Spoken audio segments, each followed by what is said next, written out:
La paz del Señor sea contigo y con tu casa. Doy gracias al Dios eterno una vez más por el tiempo que Él nos permite para exponernos ante su palabra y para, por medio de su palabra, establecer la revelación que nos ayuda a caminar conforme a la voluntad del Señor. En la enseñanza de esta noche vamos a estudiar un texto muy conocido por una gran mayoría, si no por la totalidad de todo el pueblo creyente.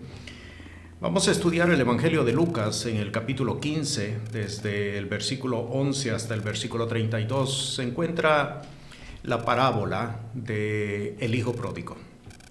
Un hombre tenía dos hijos, uno mayor, uno menor, y el menor viene ante el padre y le pide la parte de la herencia que le corresponde. Es un relato muy conocido, decía, y vamos a estudiar esta parábola por dos razones muy particulares. Número uno, porque nos presenta con más detalle, con detalles mucho más precisos, el proceso de la salvación. La salvación no es un acto, la salvación es un proceso. Esto lo hemos estudiado en otra de nuestras enseñanzas. Y es importante que nosotros entendamos que la salvación no es un acto. Casi por lo general así es como la gran mayoría de nosotros lo ha visto. Pero en realidad cuando entramos a estudiar la palabra del Señor, no solamente el Nuevo Testamento, sino en el Antiguo Testamento, porque esto procede desde el Antiguo Testamento, nos damos cuenta que la salvación es un proceso. Y esta parábola en particular nos establece con detalles mucho más precisos en qué consiste el proceso de la salvación. Esta es la primera razón por la que estudiamos esta parábola. La segunda razón es porque nos presenta los aspectos de la salvación. Déjeme explicar esta última razón. La gran mayoría de nosotros tenemos la idea de que la salvación es escatológica, entiéndase, futura. Que la salvación consiste en el momento cuando estos cielos y esta tierra desaparezcan y el Señor cree una tierra nueva y un cielo nuevo, y entonces podamos estar delante de su presencia todo el tiempo. Esta es la idea más generalizada que tenemos acerca de la salvación: cielos nuevos, tierra nueva. Sin embargo, la palabra del Señor, repito de nuevo, tanto en el Nuevo como en el Antiguo Testamento, nos presenta que la salvación tiene dos aspectos en realidad. No solamente el aspecto futuro, el aspecto escatológico, el momento cuando estemos morando en las mansiones celestiales, como lo hemos definido. La salvación tiene también un aspecto presente, un aspecto terreno. Y este aspecto muchas veces lo desconocemos, no hemos entendido en qué consiste el tipo de vida que Dios quiere que nosotros desarrollemos aquí en la tierra.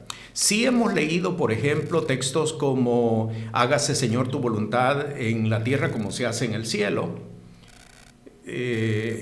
por ejemplo, pero lo hemos entendido como aspectos más bien de la vida cotidiana que se tienen que ajustar, que se tienen que apegar a la voluntad del Señor. De lo contrario, cada uno de nosotros desarrollamos la vida como mejor entendamos y como mejor cada uno de nosotros lo decidamos. La palabra del Señor no enseña eso. La palabra del Señor nos enseña que nosotros estamos viviendo aquí en la tierra en el reino de Dios. Pues Jesús lo dijo claramente: el reino de Dios entre vosotros está. Pero este aspecto de la salvación, repito, es bien desconocido por una gran mayoría. Vemos a Dios interviniendo esporádicamente en la vida del hombre, interviniendo esporádicamente en la vida de la mujer, particularmente en aquellos momentos cuando necesitamos un socorro sobrenatural. La palabra nos enseña que estamos viviendo delante de la presencia del Señor todo el tiempo. Así de que, por estas dos razones, repito, por que nos presenta con mucho más detalle en qué consiste el proceso de la salvación y porque nos habla del aspecto presente de la salvación, es necesario que estudiemos acerca de esta parábola. Antes de entrar directamente a estudiarla, quiero dar algunas características que son importantes para poder entender el contexto en el que está presentada la parábola.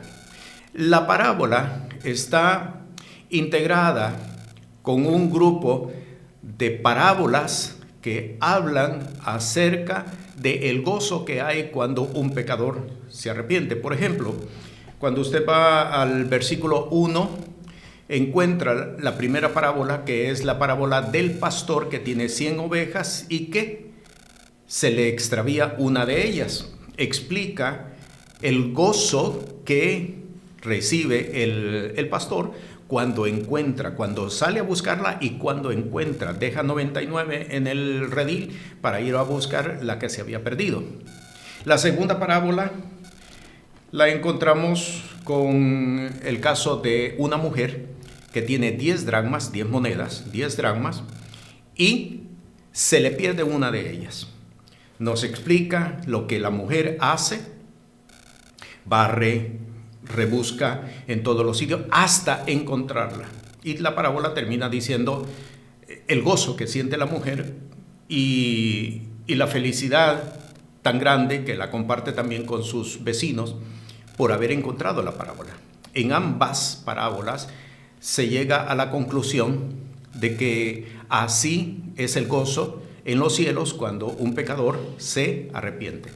Dentro de estas parábolas, y cuando llegamos al capítulo 16, se nos presenta también otra parábola que está en la misma línea. Así de que la enseñanza del hijo pródigo tiene que ver con el gozo en los cielos, entiéndase, el gozo dentro del reino de los cielos, cuando una persona procede a venir delante de la presencia del Señor. Arrepentimiento es venir delante de la presencia del Señor, es reconocer la necesidad de caminar conforme a la voluntad de Dios. No es un elemento religioso, es sencillamente el hombre reconcilia o se reconcilia con Dios y camina conforme a la voluntad que Él ha establecido sobre la faz de la tierra. Así de que esta parábola tiene esta característica que nos está hablando acerca del gozo que hay en el reino de los cielos cuando una persona viene reconciliada con el Señor. Esta es la primera característica. Hay una segunda característica. La segunda característica tiene que ver con lo que uno tiene que hacer para recibir el beneficio de la salvación.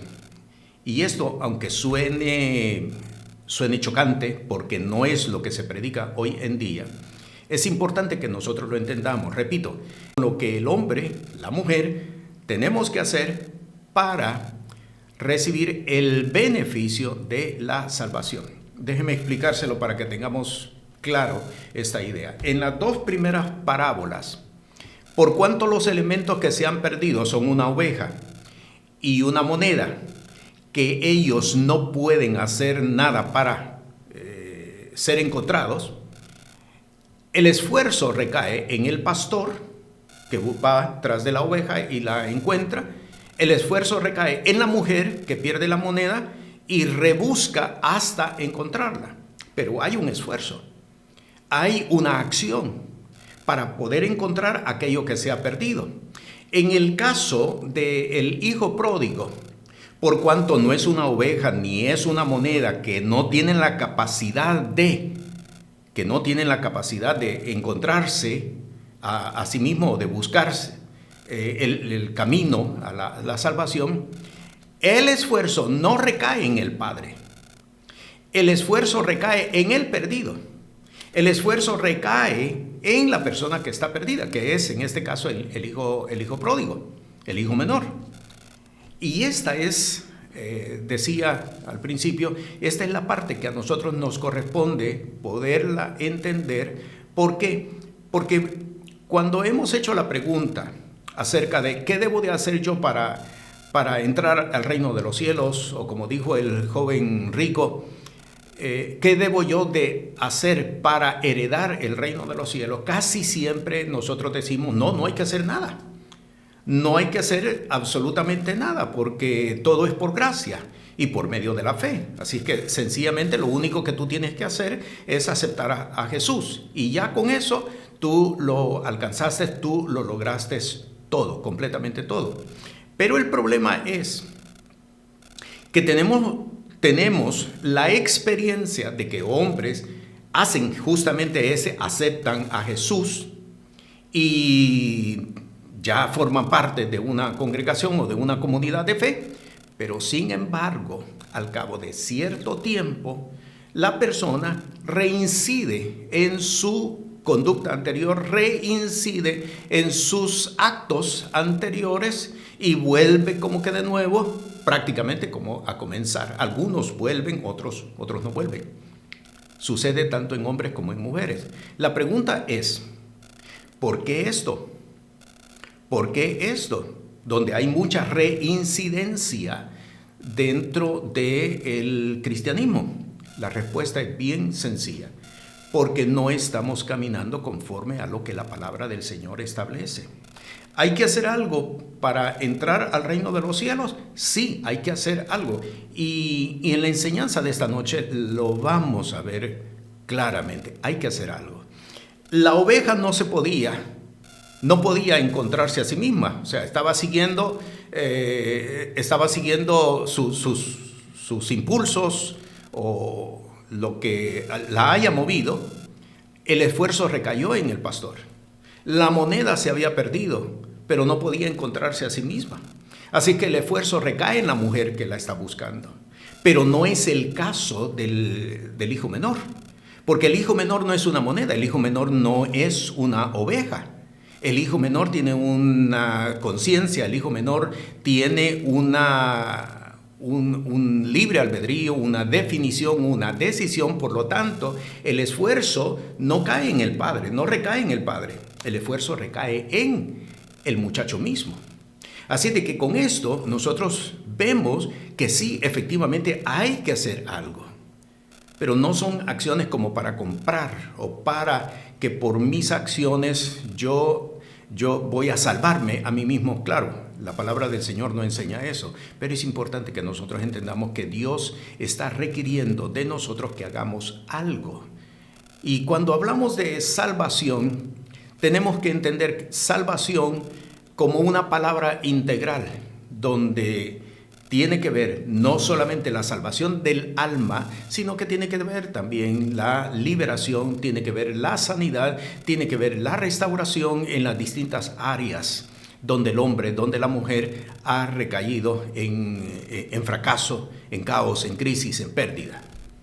Así de que teniendo estas características de esta parábola, vamos a entrar a estudiar propiamente para ver cuál es el proceso de la salvación y qué es lo que Dios demanda del hombre, qué es lo que Dios demanda de la mujer, para que podamos ser tomados por dignos, merecedores de la salvación que Dios nos está entregando. La parábola tiene 4 etapas bien definidas y la vamos a ir estudiando por separado, estas 4 etapas. Comenzamos con la primera etapa. Vamos a leer versículo 11 hasta el versículo 13. Si tiene su Biblia, ábrala para que vayamos siguiendo la lectura. Versículo 11, y dijo: un hombre tenía 2 hijos, y el menor de ellos dijo a su padre: Padre, dame la parte de la hacienda que me pertenece, y les repartió la hacienda. Y no muchos días después, juntándolo todo, el hijo menor partió lejos a una provincia apartada y allí desperdició su hacienda viviendo perdidamente. Esta primera etapa es la etapa de la perversidad. La etapa de la perversidad. El hijo menor, y ese es el caso que nosotros estamos estudiando, pero cuando usted se da cuenta, la misma perversidad que había en el hijo menor también la había en el hijo mayor, pero en este caso estamos estudiando al hijo menor y por medio de él desarrollamos este proceso de la salvación. El hijo menor está caminando en una conducta perversa. Si usted observa, no es la imagen de un padre misericordioso, no es la imagen de un padre que está buscando el beneficio de sus hijos, que tiene cuidado de sus hijos, que tiene atención por sus hijos. No es la imagen de un padre, como lo presenta esta parábola. El hijo está caminando en una perversidad. Vea usted a qué nivel llega la perversidad del muchacho. Versículo 12 dice: y el menor de ellos dijo a su padre: Padre, dame la parte de la hacienda que me pertenece. La perversidad consistía en que se estaba arrogando beneficios que no le pertenecían. No le pertenecían. ¿Por qué? Porque la hacienda era del padre y el padre todavía está vivo.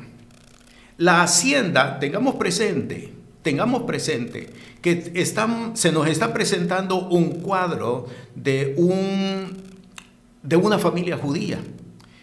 Y dentro de las costumbres judías no se acostumbraba a heredar a los hijos, sino hasta cuando el padre había fallecido. La arrogancia del muchacho, mientras aún el padre está vivo, demanda lo que no le pertenece, porque el padre todavía está vivo. Sin embargo, el hijo la reclama, el hijo la pide. Número 1. Número 2, ¿qué significó que el hijo pidiera, demandara la parte de su herencia? Que sí, efectivamente le correspondía, pero hasta cuando el padre hubiera fallecido. Pero ¿qué significó el que el muchacho viniera ante el padre y le dijera: Padre, dame la parte de la herencia que me corresponde? ¿Sabe lo que significó? Significó desearle la muerte al padre. El hijo, de forma caprichosa, se está acercando ante el padre diciéndole: tú para mí estás muerto, porque yo lo que estoy buscando ahora es mi herencia. La perversidad en la que el muchacho estaba caminando era tan grande que llegó al punto de definir que su padre, para él, estaba muerto. Pero hay una tercera razón todavía, adicional a estas dos que hemos señalado. Dice en el versículo 13: y no mucho día después, juntándolo todo, el hijo partió a una provincia apartada. ¿Qué quiere decir? El muchacho se constituyó en un joven sin patria. Sin patria. Salió de su territorio, salió de su comarca, salió de su nacionalidad y se fue a un sitio donde nadie lo conocía.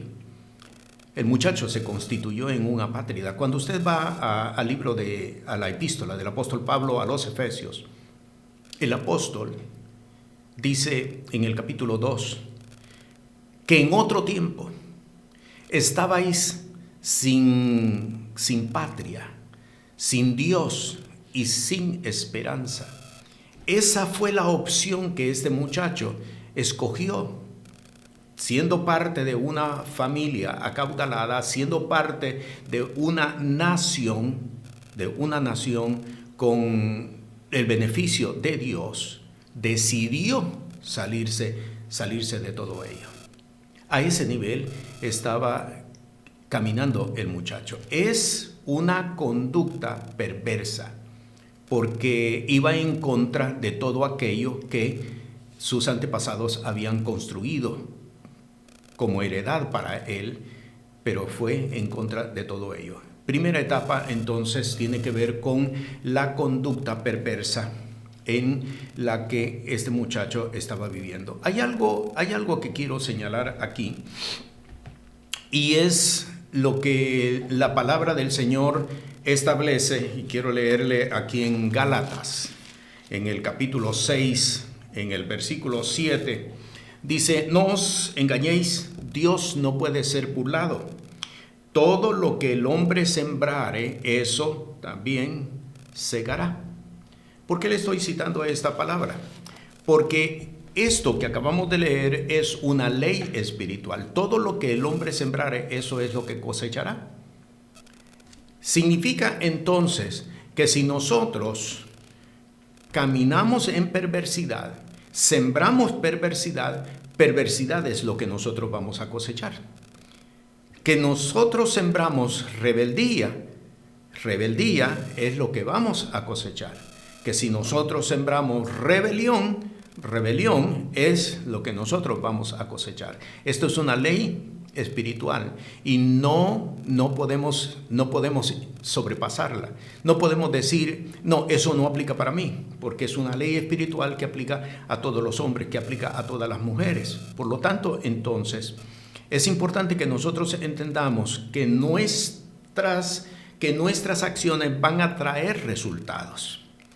Si nuestras acciones son de rebeldía, si nuestras acciones son de rebelión, si nuestras acciones son de perversidad, si nuestras acciones son de ir en contra de lo que Dios ha establecido como bueno y como aceptable, eso es precisamente lo que nosotros vamos a cosechar.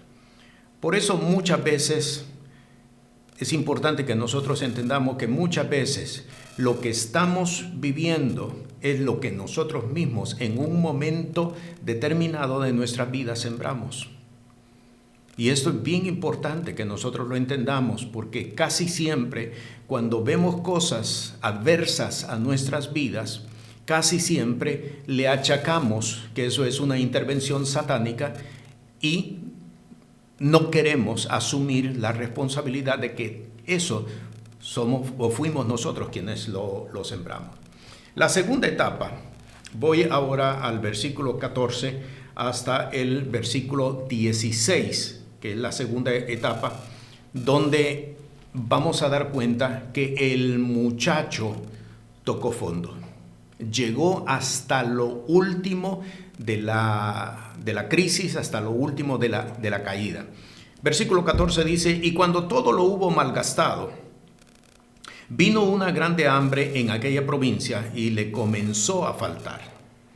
Y fue y se llegó a uno de los ciudadanos de aquella tierra, el cual le envió a su hacienda para que apacentasen los cerdos. Y deseaba llenar su vientre de las algarrobas que comían los puercos, pero nadie se las daba. Aquí tenemos el cumplimiento de esta ley espiritual. Todo lo que el hombre, todo lo que la mujer sembrare, eso es exactamente lo que cosechará. Sembró rebelión, sembró perversidad, ahora está cosechando rebelión, ahora está cosechando perversidad. Vea qué gráfico el resumen que la parábola presenta. Se había terminado ya todas sus haciendas, toda su provisión. Y en eso vino algo que él no había considerado. Vino un hambre que hizo más complicada la situación en la cual él se encontraba. Tanto así, tengamos presente de que estaba en una región fuera de su tierra, tanto así que cuando él va a buscar ayuda entre los lugareños del lugar,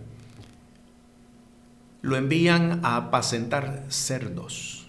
Para un judío, apacentar cerdos es lo más abominable que hay. ¿Recuerda usted cuando Jesús cruzó el lago de Genesaret y se encontró con el endemoniado gadareno? ¿Recuerda? ¿Qué fue lo que sucedió? Había un hato de cerdos y aquellos demonios que estaban en él endemoniado pidieron pasar al hato de cerdos, porque no estaban viviendo en una región judía, sino que era una región gentil. Tanto así que cuando vinieron, le pidieron a Jesús que se retirara del lugar. Para un judío, apacentar cerdos es lo más abominable que puede existir. Con esto, la parábola nos está diciendo que el joven llegó hasta el fondo, tocó fondo, llegó hasta lo último. Tanto así, observen, que él fue para pedir trabajo. Él fue a pedir trabajo. Sin embargo, versículo 16 dice, y deseaba llenar su vientre de las algarrobas que comían los puercos. Una pregunta, ¿no estaba trabajando? ¿No estaba trabajando? ¿Qué entonces estaba sucediendo con el salario que estaba devengando? Que el salario no le satisfacía sus necesidades más básicas, sino que a pesar de ello, de que estaba trabajando y de que estaba en un lugar apacentando cerdos, llegó al colmo de desear comer la comida de los cerdos. Esto, hermanos, nos enseña algo bien especial. Un hombre que camina fuera de la voluntad de Dios, una mujer que camina fuera de la voluntad de Dios, nunca va a poder progresar. Y esto es algo que debemos nosotros de entenderlo. No se trata de tener buenos empleos, no se trata de tener buenas profesiones, no se trata de tener títulos y tener certificaciones, no se trata de esto. Se trata de que nosotros debemos de caminar conforme a la voluntad de Dios. ¿Cuántas personas hoy en día están sufriendo? Y cuando digo que están sufriendo, no solamente estoy pensando en situaciones de escasez por conflictos económicos, sino que están sufriendo por enfermedades que no logran resolver. No solamente escasez ni enfermedades, sino que también por depresiones que no logran resolver. Y buscan y nunca encuentran. Y la pregunta es, ¿por qué? ¿Por qué? Aquí tenemos nosotros la respuesta. Mientras el hombre, mientras la mujer camine alejado de la voluntad de Dios, mientras el hombre, mientras la mujer no venga a cuentas con el Señor, nunca podrá resolver sus problemas, nunca podrá resolver sus crisis, nunca saldrá de su caos, nunca. Quiero llevarlo al Antiguo Testamento, un texto que muchos conocemos en el libro del profeta Isaías, en el capítulo 1. Vean lo que dice el versículo 18. Venid luego, dice Jehová, y estemos a cuenta. Si vuestros pecados fueren como la grana, como la nieve serán emblanquecidos. Si fueren rojos como el carmesí, vendrán a ser como blanca lana. Estemos a cuenta, pongámonos a cuenta. Mientras el hombre y mientras la mujer no entiendan que están caminando no conforme a lo que Dios ha estipulado para ellos, porque no se trata de una conducta general, se trata de una voluntad que Dios ha determinado para el hombre, que Dios ha determinado para la mujer, individual, personal, única.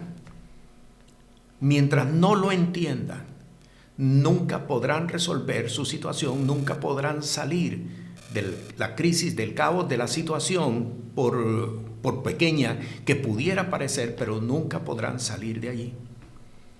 Y esta es la parte que nosotros tenemos que entender. Todo lo que el hombre sembrare, eso es lo que se cosechará. ¿Qué es lo que nosotros estamos cosechando hoy en día? Tenemos que ir al pasado particular, al pasado personal, al pasado individual, y descubrir qué fue lo que nosotros sembramos en nuestra vida. ¿Qué fue lo que nosotros sembramos? Y aquí yo tengo que corregir algo que circula en los medios eclesiásticos, que circula en los medios cristianos, pero si eso lo hice antes de venir a Cristo Jesús. Pero eso lo hice en mi pasada manera de vivir, como queriendo decir, eso realmente no cuenta. Lo que cuenta es de cuando yo vine a Cristo Jesús, de allí en adelante. Y yo tengo que decirle, eso es un concepto muy equivocado, completamente equivocado, porque la palabra del Señor nos enseña a nosotros que nuestras vidas son como una línea. Pasado, presente, futuro, como una línea, y todo, sin excepción, todo está delante de la presencia del Señor. Por eso es que muchas veces nosotros no podemos entender por qué estamos pasando lo que estamos pasando. Bueno, es por los efectos climáticos. Es por los problemas económicos. Es por los problemas políticos. Por eso es que muchas personas erradamente dicen, si yo voto por este candidato, cuando se llegan a momentos de elecciones, si yo voto por este candidato, entonces mi panorama va a ser completamente diferente. Yo tengo que decirle, la solución no está en elementos políticos, la solución no está en elementos económicos, la solución no está en elementos culturales, la solución está en que el hombre, en que la mujer podamos entender qué fue lo que sembramos en el pasado, que hoy es lo que nosotros estamos cosechando. Y no vale que digamos, pero lo hice antes de venir a Cristo Jesús, porque te acabo de mostrar por la palabra que nuestras vidas están delante de la presencia del Señor.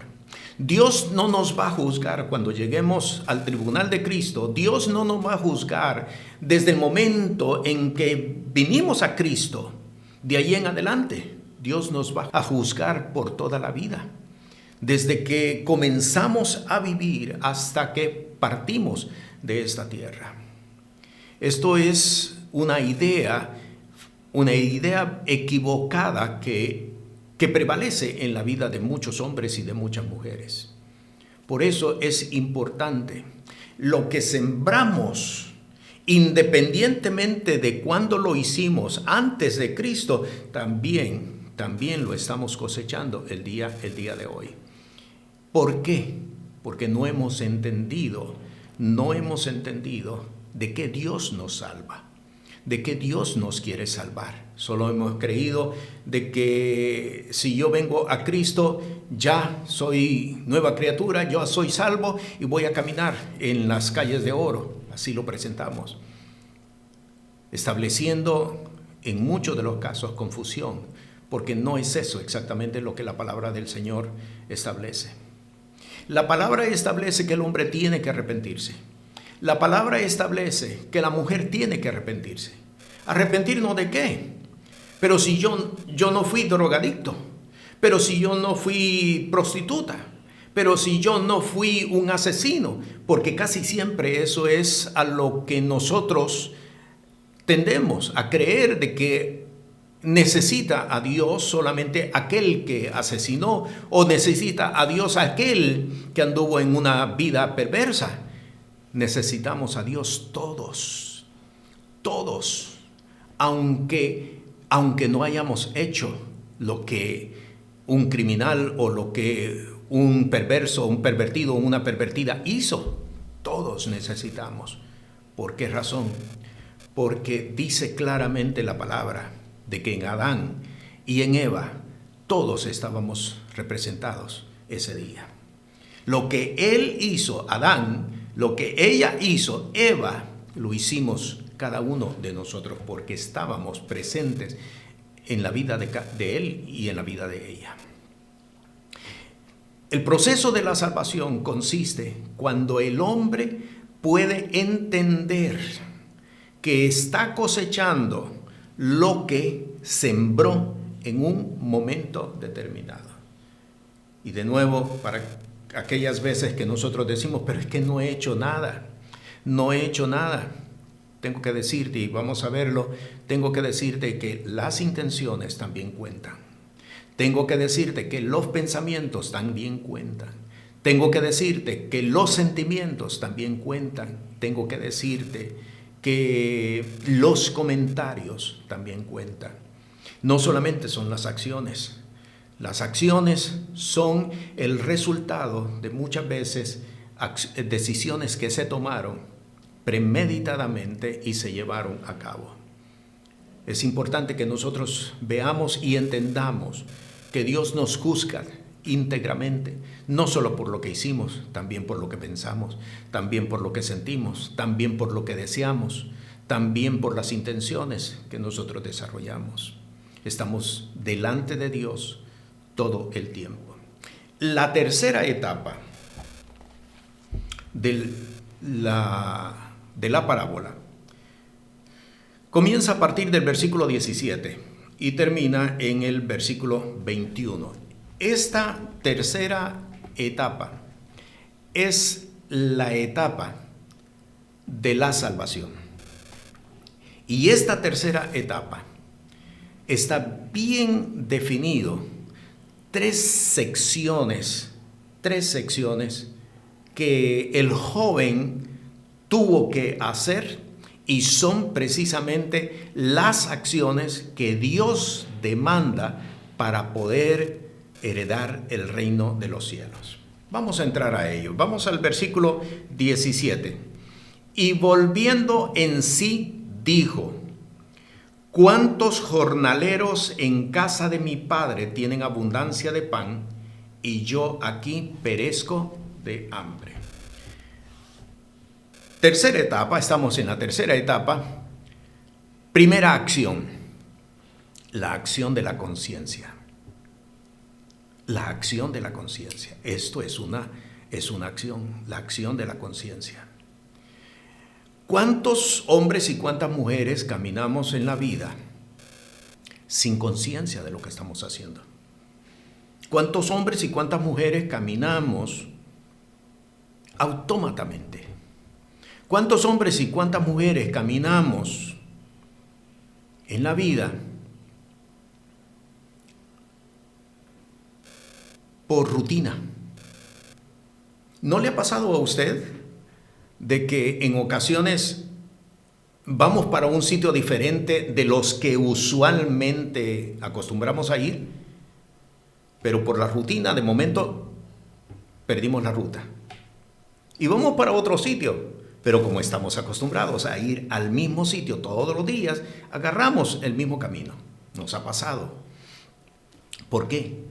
Porque muchas de las veces nosotros caminamos sin conciencia de lo que estamos haciendo. La conciencia es un acto.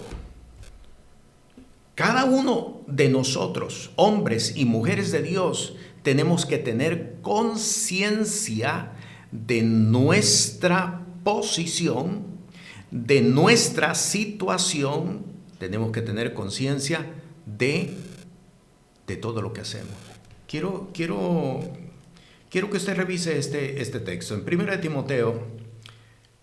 Timoteo, veo qué importante es la conciencia como acción en la vida de un hombre, en la vida de una mujer, para poder alcanzar el reino de los cielos. Vaya al capítulo 1. Capítulo 1. Vea lo que dice en el versículo 19. Lo leo: manteniendo la fe y buena conciencia. Oiga bien, manteniendo la fe y buena conciencia. Ahora vea lo que sucede cuando no tenemos fe ni conciencia. La cual, echando de sí algunos, hicieron naufragio de la fe.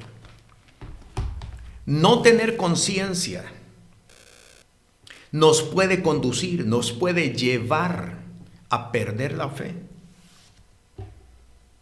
Es fuerte, ¿no? Pero no tener conciencia nos puede llevar a perder la fe. Y volviendo en sí, dijo: ¿cuántos jornaleros en casa de mi padre tienen abundancia de pan y yo aquí perezco de hambre? El proceso de la salvación comienza con esta acción, tener conciencia. Hay muchas personas, muchísimas personas, que no logran resolver sus problemas porque no tienen conciencia, porque están siguiendo instrucciones. Haz esto y lo hacen. Les dicen: haz esto otro y lo hacen. Tómate esto y se lo toman.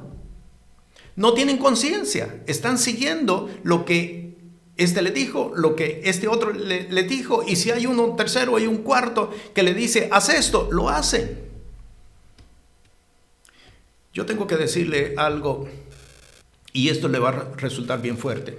Nosotros los ministros hemos cometido un gravísimo error, cuando hemos querido llevar a otros a Cristo Jesús.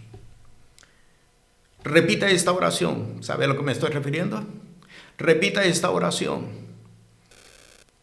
Y muchas personas, por no decir la totalidad de ellas, repiten la oración. Gravísimo error. Porque no son palabras de él, no son palabras de ella. Son palabras puestas en los labios de ellos. Y muchos de ellos, por no decir la totalidad de ellos, no saben ni siquiera lo que están diciendo. Gravísimo error lo que los ministros hemos hecho en las iglesias. No se trata de dígame lo que yo tengo que hacer y lo voy a hacer. No se trata de eso. Si bien es cierto, nosotros hemos enseñado que la fe comienza cuando nosotros seguimos una instrucción, así comienza. Pero es importante que nosotros entendamos la necesidad de tener conciencia de lo que estamos haciendo. Una persona, si no tiene conciencia la instrucción que se le está dando, no va a resultar absolutamente en ningún beneficio.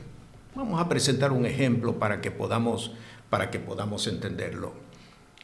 En el capítulo 9 del Evangelio de Juan se presenta el caso de cuando Jesús sanó al ciego de nacimiento. De momento pensemos, si el ciego, cuando estaba sintiendo que le estaban poniendo lodo, Jesús le estaba poniendo lodo, hubiera dicho: ¿qué me están poniendo? ¿Y para qué es esto? ¿Y por qué? Y que vaya ahora al estanque de Siloé, ¿para qué? ¿A lavarme? No. Si no se tiene conciencia de lo que está sucediendo, la instrucción no va a resultar, no va a traer ningún fruto, no va a traer ningún beneficio a nadie. Y eso es lo que está sucediendo en muchos hombres y en muchas mujeres que han venido a Cristo Jesús. Pasaron al frente a una congregación, repitieron una oración que no salió de su corazón, una oración que fueron palabras que fueron puestas en ellos. 5 minutos después de que la dijeron, no se acuerdan tan siquiera de lo que dijeron. ¿Entiende ahora por qué hay tanta reincidencia dentro del pueblo cristiano? ¿Entiende ahora por qué hay tanto hombre que vuelve a sus conductas pasadas? ¿Entiende ahora por qué hay tantas mujeres que vuelven a su conducta pasada? Porque no tienen conciencia de lo que están haciendo. Están siguiendo sencillamente paso 1, paso 2, paso 3, como si la vida de fe fuera una fórmula, como si la vida de fe fuera una receta. Así la están tomando muchas personas hoy en día. El proceso de la salvación comienza con una acción. ¿Cuál? Tener conciencia. Tener conciencia. ¿Conciencia de qué? Yo estoy en lo que estoy, en esta crisis, en esta debacle, en esta enfermedad. Yo estoy así porque yo sembré. Yo lo sembré. No es que el enemigo me está atacando. No es que el enemigo se ha ensañado en contra mía. Y no estoy diciendo que no sea así. Pero no podemos buscar un culpable cuando en realidad nosotros en un momento determinado colaboramos, por no decir construimos, lo que hoy cada uno está sufriendo o está padeciendo. Tener conciencia, desarrollar conciencia de qué es realmente mi situación. Dice la palabra, y es el apóstol Pablo quien la establece por boca del Espíritu Santo, y dice que el Dios de este siglo cegó los entendimientos para que no les alumbre la luz de Cristo. Hay muchas personas que viéndose en la crisis en que están no pueden ver que eso es producto precisamente de sus acciones, de las acciones del pasado. Muchos buscamos responsables, buscamos culpables, mi papá, mi mamá, mis hermanos, la sociedad, el político, la crisis económica, buscamos culpables. Pero no queremos desarrollar conciencia de cuál realmente es mi situación. Hay muchas personas que están viviendo en un ambiente de abominación, en un ambiente de suciedad y de destrucción. Y no pueden verlo porque no han desarrollado conciencia de cuál es su estado, de cuál es su condición. ¿Qué es lo que Dios demanda? ¿Qué es lo que yo debo de hacer para entrar al reino de los cielos? Número 1, tenemos que desarrollar conciencia. Tenemos que desarrollar conciencia. Mírame en la condición en que estoy. Mírame en la condición en que estoy. ¿Por qué estoy en esta condición? ¿Por qué el enemigo ha tomado posición en mi cuerpo? ¿Por qué el enemigo está ocupando un lugar en mi cuerpo cuando mi cuerpo dice la palabra que es templo y morada del Espíritu Santo? ¿Por qué el demonio está operando en mi casa? ¿Por qué el demonio está operando en mi ambiente? ¿Por qué? Tenemos que desarrollar conciencia de cuál es verdaderamente mi estado, mi realidad, mi situación. Mientras el hombre, mientras la mujer no podamos desarrollar conciencia, realmente no podremos entrar en el proceso de la salvación. El proceso de la salvación comienza precisamente aquí, versículo 17. Conciencia, adquirir conciencia. Y volviendo en sí, dijo: ¿cuántos jornaleros en casa de mi padre tienen abundancia de pan y yo aquí perezco de hambre? Todo comienza, mi amado hermano, mi amada hermana, amigo, amiga. Todo comienza cuando despertamos a la realidad, cuando abrimos nuestros ojos para ver el estado en el que nosotros hemos caído. No es culpable. El vecino, la vecina, no son culpables. Los familiares que no pudieron comprender, que no pudieron entender, no son culpables los padres, no son culpables los hermanos. El único culpable somos cada uno de nosotros. Versículo 18 y versículo 19. Me levantaré e iré a mi padre y le diré: Padre, he pecado contra el cielo y contra ti. Ya no soy digno de ser llamado tu hijo. Hazme como a uno de tus jornaleros. Segunda acción. ¿Qué es lo que debo de hacer para heredar, usando las palabras del joven rico? ¿Qué debo de hacer para heredar el reino de los cielos, para entrar al reino de los cielos? Segunda acción, intención. Segunda acción, intención. Intención tiene que ver con decisiones.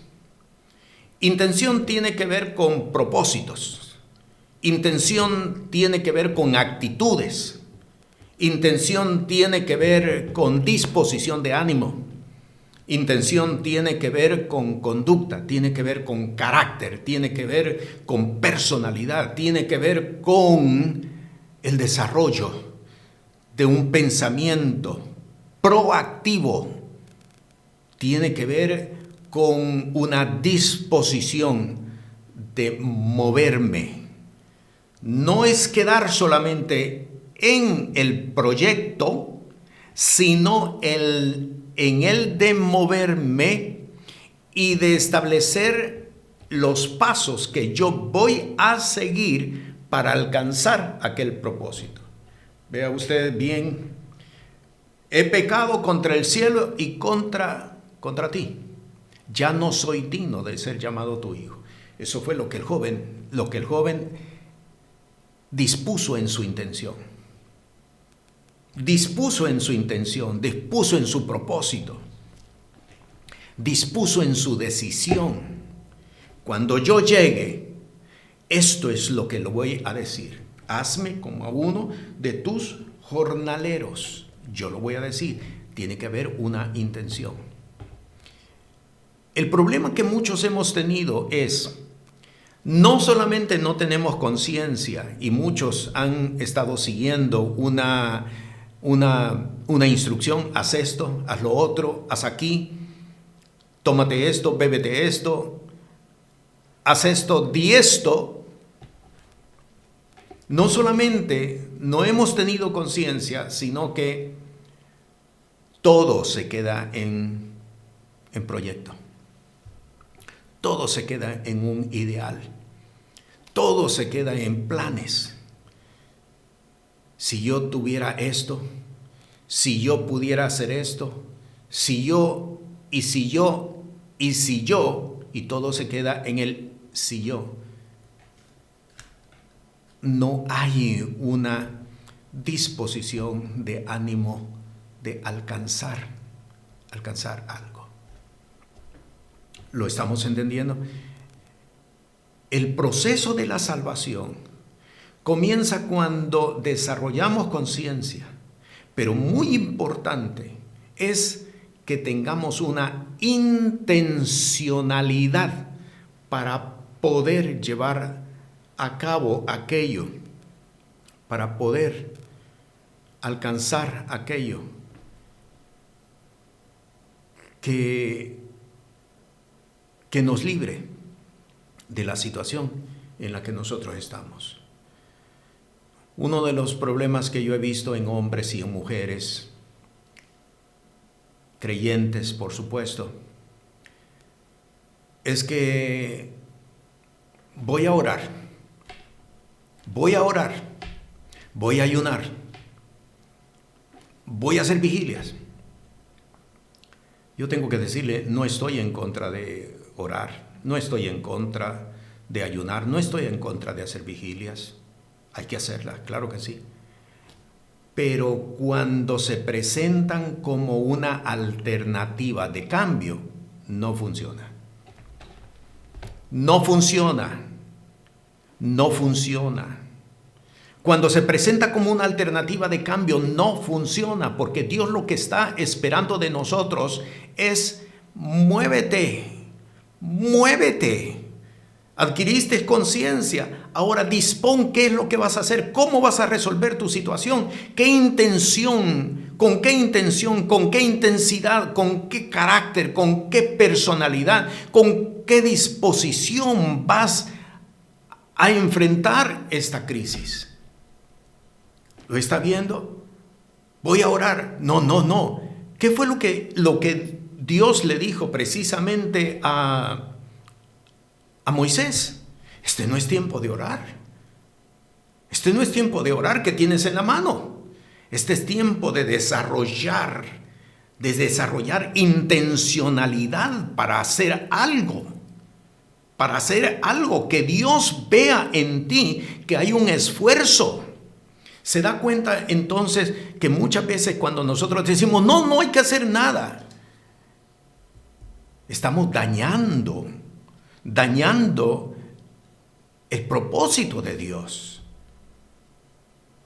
Dios está buscando que nosotros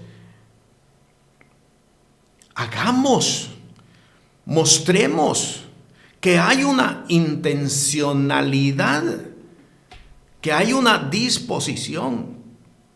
De lo contrario, no va a suceder absolutamente nada. ¿Por qué te postras sobre tu rostro? Dios le dijo de igual manera a Josué, cuando por causa de Acán fueron derrotados en la segunda batalla que ellos entraron después de Jericó. Josué estaba postrado y Dios le dijo, ¿por qué te postras sobre tu rostro? Ustedes están en esta condición porque pecaron, el pueblo pecó, porque tomaron lo que no debían haber tomado. No todo se resuelve diciendo voy a orar. Dios está esperando que haya una disposición, una intencionalidad para poder hacer algo. Voy a la tercera acción. Versículo 20 dice, y levantándose, observe, y levantándose, vino a su padre, y como aún estuviese lejos, lo vio su padre, y fue movido a misericordia, y corrió, y se echó sobre su cuello, y le besó. ¿Quién corrió a favor de quién? ¿O quién corrió hacia quién? ¿El hijo hacia el padre? No, el padre hacia el hijo. Fue movido a misericordia y corrió y se echó sobre su cuello y le besó. Prácticamente el padre le estaba diciendo, eres mi hijo, siempre fuiste mi hijo, seguirás siendo mi hijo. Y aquí viene la tercera acción. Cualquiera hubiera podido haber dicho, bueno, aquello que dispuse a hacer o decir, ya no lo digo. Porque él me aceptó. Y con haberme aceptado y con ese abrazo y con ese beso, me está diciendo que me perdonó. Comencemos de nuevo. No ha pasado nada. Aquí borramos todo. No, el joven, vaya al versículo 21, y el hijo le dijo, Padre, he pecado contra el cielo y contra ti, y ya no soy digno de ser llamado tu hijo. Tercera acción. Dios está buscando una acción deliberada. ¿A qué me refiero con acción deliberada? Me estoy refiriendo a que si lo dijiste, complétalo. No lo dejes en el medio. No lo dejes sin hacer. Eso es deliberado. Es algo que en un momento se dispuso a hacer. Si lo dispusiste, complétalo, dilo. Y eso fue efectivamente lo que pasó con el joven. La acción del padre era una acción de aprobación, una acción de aceptación, una acción de perdón. Aquí no ha pasado nada. Y eso se pudo haber malinterpretado por parte del hijo para decir, pues ya está arreglado todo, ya está resuelto todo. Pero el hijo, lo que tuvo como intención, ahora lo completó. Es una acción deliberada. Una acción deliberada es aquella que se completa tal y como se decidió hacer. Y esta es la parte que muchas veces nos falta a nosotros. Malinterpretamos las cosas. Bueno, la reacción del padre, yo no tengo que decir más nada, ya todo está arreglado. No, y aquí se quedó el proceso truncado. ¿Lo estamos entendiendo? La salvación es una acción consciente, intencional y deliberada. El proceso se tiene que completar, el ciclo se tiene que completar. ¿Hay algo que debemos de hacer? Usted lo está viendo. Sí, hay algo que tenemos que hacer. No es el caso de la oveja perdida, porque la oveja perdida no podía hacer nada para que el pastor la encontrara. No es el caso de la moneda perdida, porque la moneda no puede hacer nada para que la propietaria la encuentre. Es el caso del hombre, es el caso de la mujer, que ha caído en crisis, que ha caído en caos, que ha caído en negligencia, que ha caído en desaprobación. ¿Qué tenemos que hacer? Tenemos que hacer acción, una acción consciente, una acción intencionada, una acción deliberada, que se complete el ciclo. ¿Qué fue lo que pasó con el joven rico? ¿Recuerda usted? Lo estudiamos aquí también. ¿Qué fue lo que pasó con el joven rico? El joven rico, maestro bueno, ¿qué debo hacer para heredar el reino de los cielos? Él está consciente. Él está consciente de que hay algo que le hace falta. Todo esto lo hice desde mi juventud.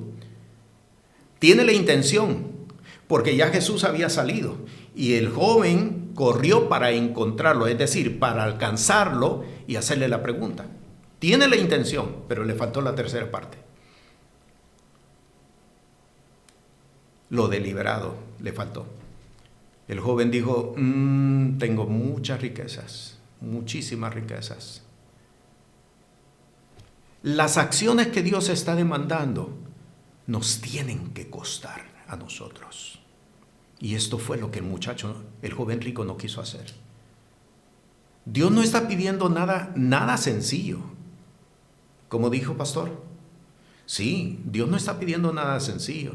Dios te está demandando a ti algo que te cueste, algo que te duela. Sí, así como lo oyes. ¿Quieres que Dios te sane, pero no estás dispuesto a privarte para someterte al Señor? Algo deliberado, algo que duela, algo que cueste, algo que manifieste realmente para mí, Señor, la salvación, la liberación, la restauración, la sanidad. Para mí lo es todo. ¿Qué tengo yo que hacer? Yo lo hago. Yo lo hago. ¿Tengo que entregarlo todo? Está bien, lo entrego todo. Ve, vende todo lo que tienes, dalo a los pobres, tendrás tesoro en los cielos. Ven y sígueme. Las acciones que Dios está demandando, son acciones que pesan, que tienen peso, acciones que nos esfuerzan a hacerlo. No fueron fáciles hacerlas, no fueron fáciles.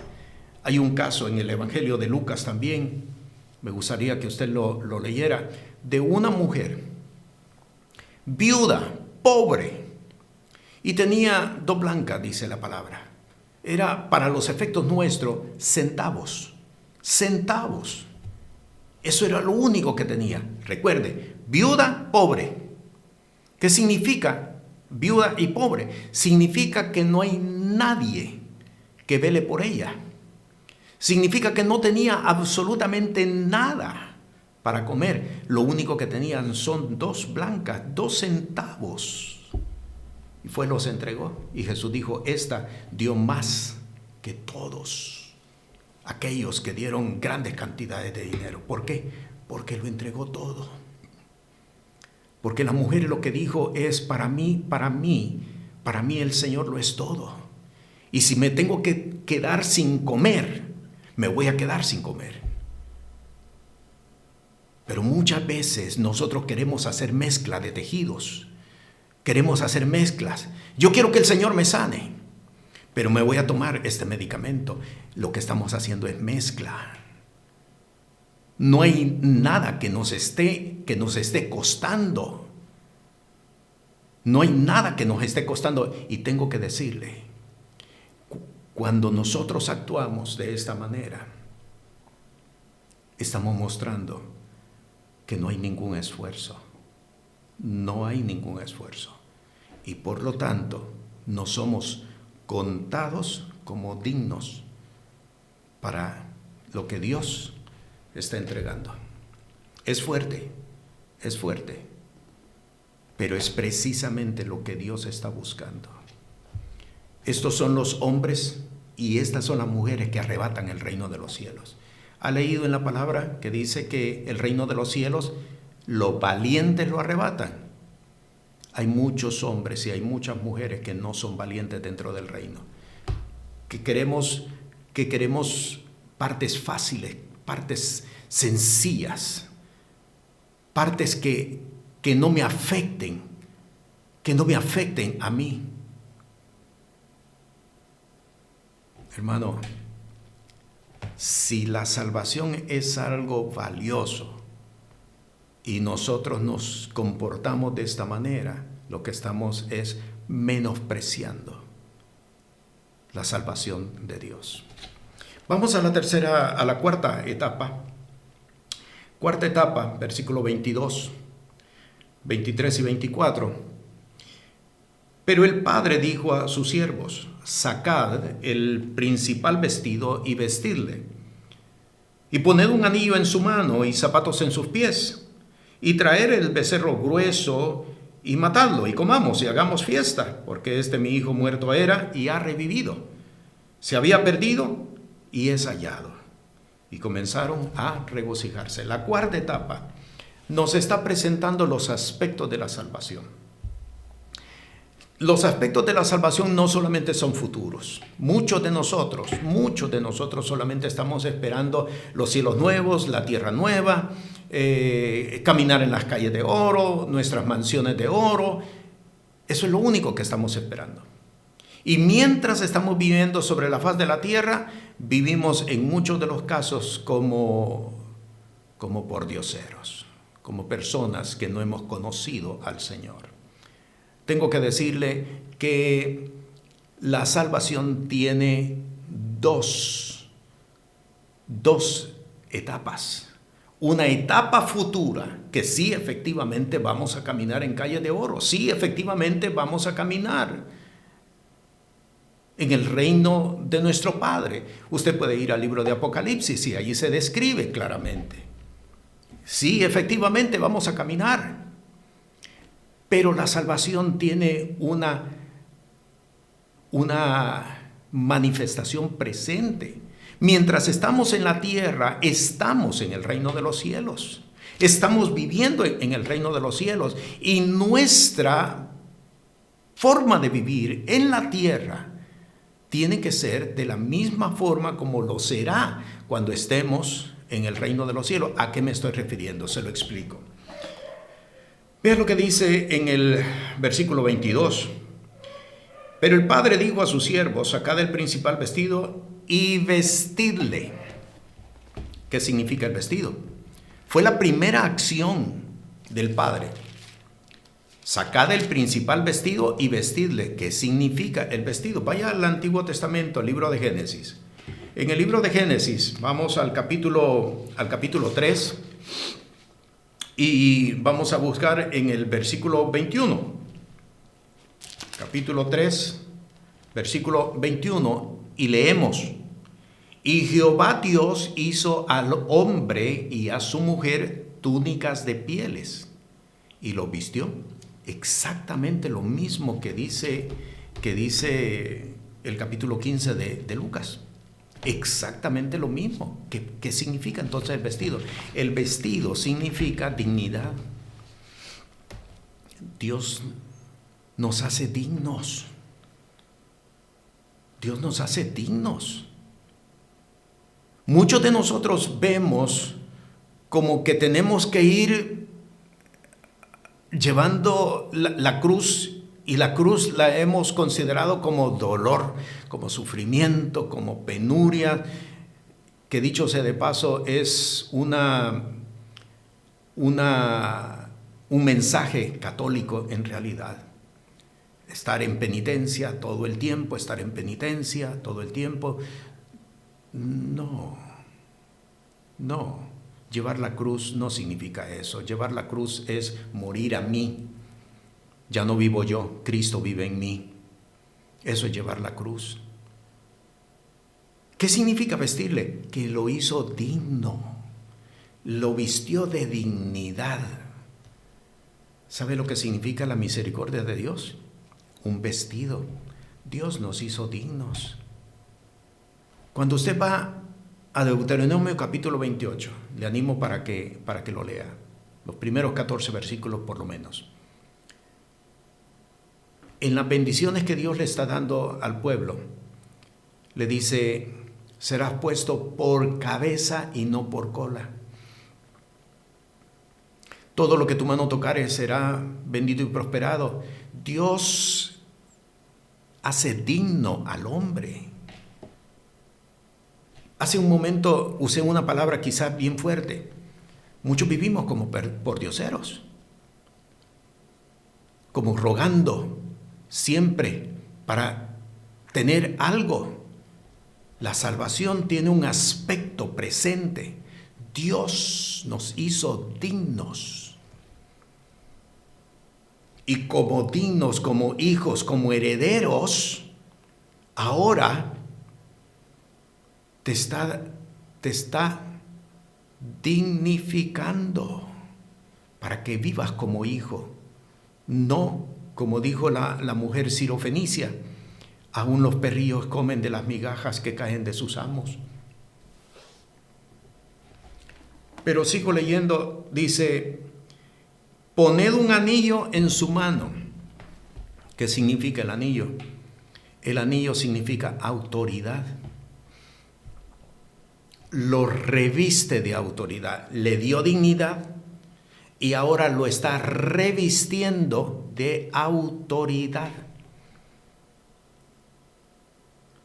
¿Qué significa la autoridad? A veces se nos ha perdido la definición de autoridad. ¿Sabe dónde está la definición de autoridad? En el libro de Génesis. Capítulo 1 del libro de Génesis. Vea lo que dice. Voy a leer versículo 27 y versículo 28. Y crió Dios al hombre a su imagen. A imagen de Dios lo crió. Varón y hembra lo crió. Póngale mucha atención al versículo 28. Y los bendijo Dios y les dijo Dios: fructificad y multiplicad. Llenad la tierra y sojuzgadla. Y señoread en los peces de la mar y en las aves de los cielos y en todas las bestias que se mueven sobre la tierra. Este fue el primer mandamiento que Dios le dio al hombre. Sojuzgadla y señoread. Cuando usted va al libro de Salmos, busque el libro de Salmos. Vea lo que dice en el capítulo 19, y si lo puede mantener abierto porque voy a volver nuevamente a él. Los cielos cuentan la gloria de Dios y la expansión denuncia la obra de sus manos. El un día emite palabra al otro día y la una noche a la otra noche declara sabiduría. Está hablando del firmamento, de todo lo que Dios ha creado. Y de eso que Dios ha creado, Dios lo entregó al hombre en el huerto del Edén. ¿Qué significa que el Padre le entregó anillo? Le está devolviendo la autoridad, en este caso para nuestros efectos, le está devolviendo la autoridad que Adán y que Eva recibieron en el huerto del Edén.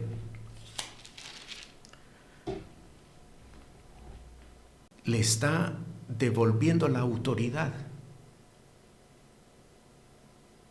que Adán y Eva perdieron en el huerto del Edén. Vuelvo al capítulo 15 de Lucas y termino la tercera parte y dice, y zapatos en sus pies. Mire cuál es el proceso. Ponerle vestido nuevo, anillo y ahora zapatos en sus pies. Porque los zapatos tienen que ver con su pasado. Los zapatos tienen que ver con su pasado. Es para borrarle el pasado de haber estado apacentando cerdos y haber deseado las algarrobas que le daban a los cerdos. Es para borrarle su pasado completamente. Y esto es salvación. Esto es salvación. La salvación no solamente tiene que ver con nuestro futuro. La salvación tiene que ver, comienza en nuestro presente. Si nosotros no podemos vivir, si nosotros no podemos vivir en esta vida como hijos de Dios, ¿de qué nos sirve realmente decir que vamos a caminar en calles de oro? ¿De qué nos sirve? Lo que estamos presentando es una negación de lo otro. Uno niega lo otro. ¿Entiende lo que significa vivir por fe? Vivir por fe significa entender. Yo soy heredero de todo esto. Dios me entregó autoridad sobre todo esto. Sojuzgadlo. Sojuzgadlo. Te devuelvo la autoridad para sojuzgarlo. Y ahora te borro tu pasado. Estuviste conviviendo con cerdos, te borro tu pasado. Estuviste deseando las algarrobas de los cerdos, te borro tu pasado. Esto es salvación. ¿Qué debo hacer para obtener la vida eterna? ¿Qué debo de hacer para heredar el reino de los cielos? ¿Hay que hacer algo? Hay que hacer algo. Y tiene que ser algo no bien sencillo, bien fácil. Lo hice y ya no, es algo que nos cuesta. Eso es algo que va en contra de nosotros mismos. Es algo que va en contra de nuestro orgullo, es algo que va en contra de nuestra vanidad, es algo que va en contra de cómo los demás nos han visto y de cómo nosotros nos hemos conducido.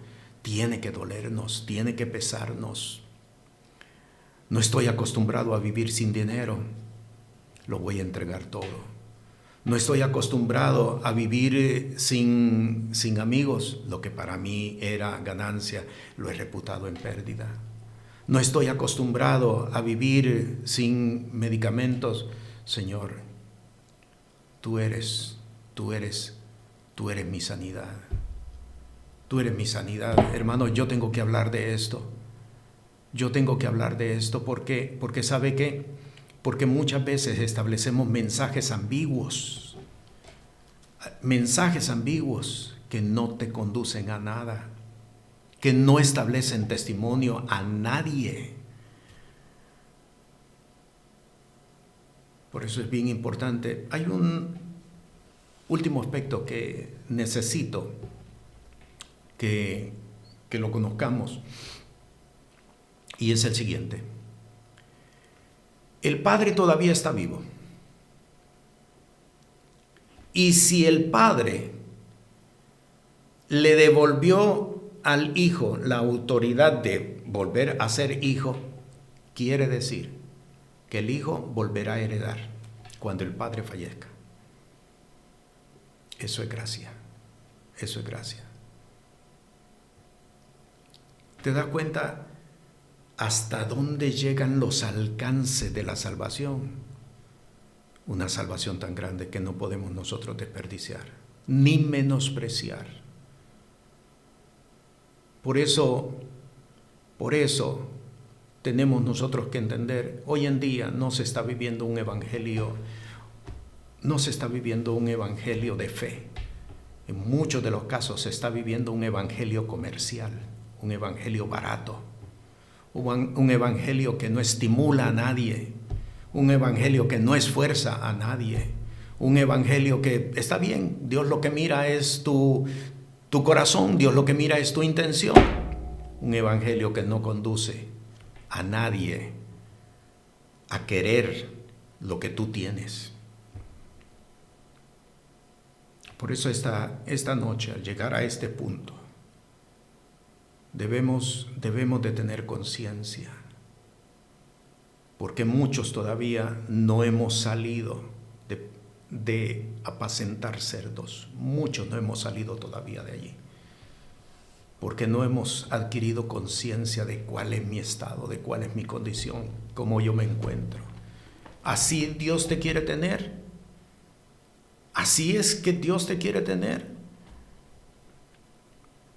¿A quién le da testimonio una vida así? A nadie. Padre, gracias te doy, porque tu palabra me esfuerza, tu palabra me dignifica, tu palabra, oh Dios, me fortalece, pero no me deja como era. Me cambia, me transforma, me vivifica. Y te doy gracias, Señor. Padre, hay muchos hombres y hay muchas mujeres que tú has llamado, que tú has escogido, que a partir de este momento se van a conducir como el hijo pródigo, el hijo menor, y van a hacer actos de fe que serán dignos de la salvación tan grande que tú has dado. Y te doy gracias, oh Dios, por el poder de tu Santo Espíritu. En el nombre de Jesús. Amén. Te bendigo. La paz del Señor sea contigo. Amén.